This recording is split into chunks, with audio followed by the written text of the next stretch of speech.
La vasectomie est-elle 100% efficace ? Depuis que je vous écoute parler de vasectomie, docteur Huperton, c'est la question que je me pose et je suis certain que de nombreux auditeurs se posent la même question.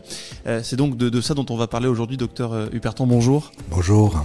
La vasectomie est-elle 100% efficace ? Je crois, si je peux résumer, que la réponse est en fait non. Rien n'est jamais 100% efficace en médecine. Si l'abstinence est 100% efficace. Non, donc à part l'abstinence, aucune contraception n'est vraiment efficace. Voilà, c'est un des éléments clés avant d'envisager un process de vasectomie, de accepter le principe que la réussite contraceptive implique un taux très faible d'échec. C'est de l'ordre 0,00, donc extrêmement bas, mais on n'est pas tout à fait à zéro. Alors, on va expliquer pourquoi c'est pas 100% efficace. Parce qu'on pourrait se dire, on a déjà un petit peu évoqué avec vous comment ça se passe une vasectomie. Vous allez en fait couper les canaux. On pourrait se dire, une fois que c'est coupé, plus rien ne passe. C'est 100% efficace. Tout d'abord, il y a un risque lié à la technique. La technique d'interruption, c'est cette technique qui est l'élément clé de la réussite de l'intervention. Au tout début de la vasectomie, on pensait que le canal déférent, c'est comme une artère. On va la sectionner, on va faire des nœuds de chaque côté et l'efficacité est acquise. Or, c'est faux. Pourquoi c'est faux ? Parce que le corps va en permanence vouloir réparer. On est programmé, on a dans la mémoire du corps, mémoire génétique, le schéma, l'architecture du corps et tout va vouloir se restaurer comme avant. C'est comme quand je me suis coupé avec un couteau en épluchant une pomme la semaine dernière. Exactement, c'est tout à fait ça. Donc c'est dans la mémoire, donc lorsqu'on coupe, le canal va vouloir récupérer et que si on n'a pas choisi les techniques adaptées, cette réparation peut avoir lieu. On a un taux d'échec de 20% par exemple pour la ligatosection. Ça c'est énorme, 20%, 1 sur 5. 1 sur 5, donc c'est-à-dire, qu'est-ce que ça veut dire ligatosection ? On va couper le canal, on va faire des nœuds de deux côtés, les canaux restent à proximité, les fils vont créer une nécrose, donc ils vont tomber au bout de quelques semaines, et les deux canaux se trouvent ouverts face à face. Ils attendent quoi ? Se reboucher. Ce qui se passe. Donc les urologues se sont posé la question de comment faire des vasectomies plus efficaces que 20%, c'était pas tenable, j'imagine. Et il y a eu plein de techniques qui ont été expérimentées. Oui, on a combiné dans tous les sens une technique, voire plusieurs techniques. On sait que on peut retirer 4 à 5 cm, mais si on retire 4-5 cm, c'est efficace, mais on peut jamais réparer. Plus il y a un risque d'hématome qui est non négligeable. On a coagulé, on a mis des clips, mais les clips tombent, on a mis des fils, les fils vont tomber. On a coagulé les deux côtés. Bref, aujourd'hui, le standard qui est accepté partout dans le monde, dans l'équipe américaine, canadienne, et ce que je pratique moi dans le cabinet, c'est on combine la cautérisation, c'est l'électrocoagulation du canal.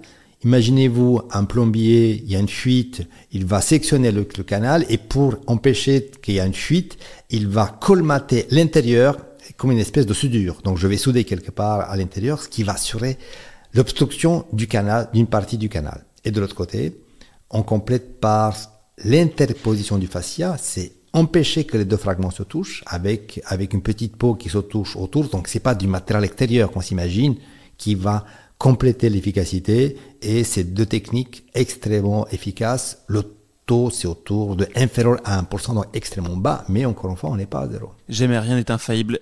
Ça reste réversible malgré tout ? Lorsque on fait la vasectomie, il faut partir de l'idée que c'est définitif. Mais comme il y a quand même une possibilité de retrouver la fertilité après vasectomie, ça, je crois qu'il faut parler dans tout un épisode. Ouais. Donc, il y a malgré tout 1% de chance, moins d'1% de chance que monsieur ait réalisé une vasectomie et que malgré tout, ça ne fonctionne pas. Oui, en fait, il y a deux types d'échecs. Il y a l'échec précoce. Très souvent, c'est des couples qui sont un petit peu pressés à retrouver une sexualité épanouie sans contraception. Ils n'ont pas attendu les 3 mois, ils n'ont pas fait les tests. Tout le monde oublie qu'il faut faire un test. Et donc, on peut se retrouver dans le cas d'un échec précoce. Donc ça, c'est vraiment un échec qui est lié à la technique ou au délai qui n'a pas été respecté. Et puis, on a l'autre situation qui est quand même la plus difficile à expliquer, peut avoir des conséquences sur la vie des couples, c'est un échec tardif. Est-ce que là, comment ça se passe? Parce que je crois qu'il y a un spermogramme réalisé au bout de 3 mois. On voit si oui ou non il reste des spermatozoïdes. Bon, si au bout de 3 mois il y en a plus, c'est bon, on est tranquille, non? On est tranquille au risque de 0,04%. Alors qu'est-ce qui se passe dans ces 0,04%? Donc il y a eu des études et on est aujourd'hui en mesure d'évaluer, de comprendre qu'après vasectomie réussie, après avoir vérifié l'absence de spermatozoïdes, c'est-à-dire l'azospermie, il peut y avoir des recanalisations temporaires. Donc les deux canaux qui sont proches, il y a un petit passage des spermatozoïdes qui vont alimenter le liquide séminal et ça peut engendrer des grossesses 1 ou 2 ans après la vasectomie. Et si on va vérifier lors de la grossesse si monsieur est toujours azosperme, il se trouve qu'il est azosperme parce que c'est une recanalisation temporaire. Vous avez déjà été confronté à cette situation? On a été toujours confronté et qu'est-ce qu'on va répondre? On a des exemples dans la littérature scientifique dans lequel, notamment des exemples anglais ou des exemples canadiens, dans lequel on a été en mesure de faire un test génétique de paternité et malgré l'azospermie après l'intervention, malgré l'azospermie au moment de la grossesse, le test génétique de paternité a confirmé que c'est bien la filiation, donc c'est pas un spermatozoïde étranger. C'est pas le facteur. Donc on résume. Le patient a réalisé une vasectomie.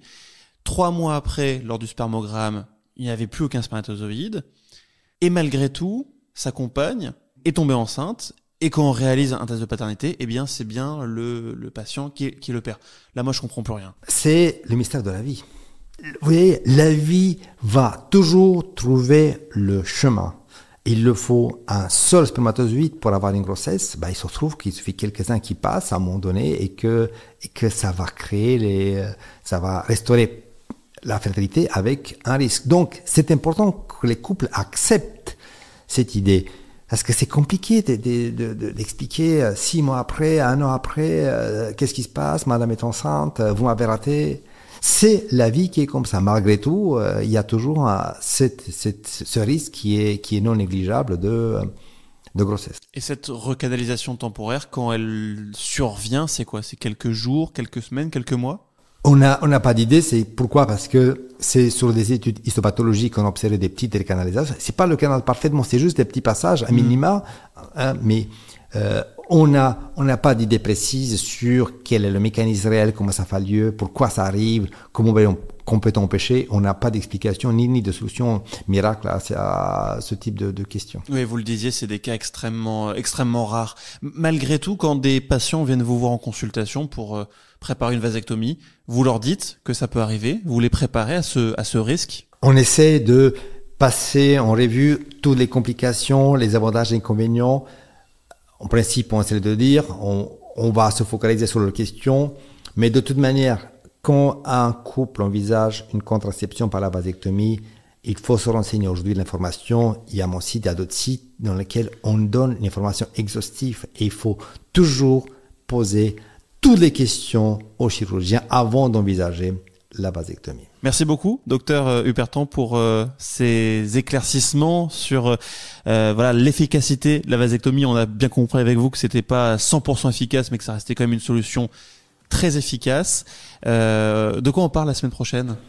Je crois qu'il faut parler de qu'est-ce que c'est la vasectomie sans scalpel. Ah, enfin on en parle, parce que vous êtes spécialiste de la vasectomie sans scalpel. On va comprendre la différence sans scalpel, avec scalpel. J'ai hâte d'entendre des explications. Merci beaucoup, docteur Hupertan. Si cet épisode vous a plu, n'hésitez pas à mettre 5 étoiles sur votre plateforme de podcast préférée.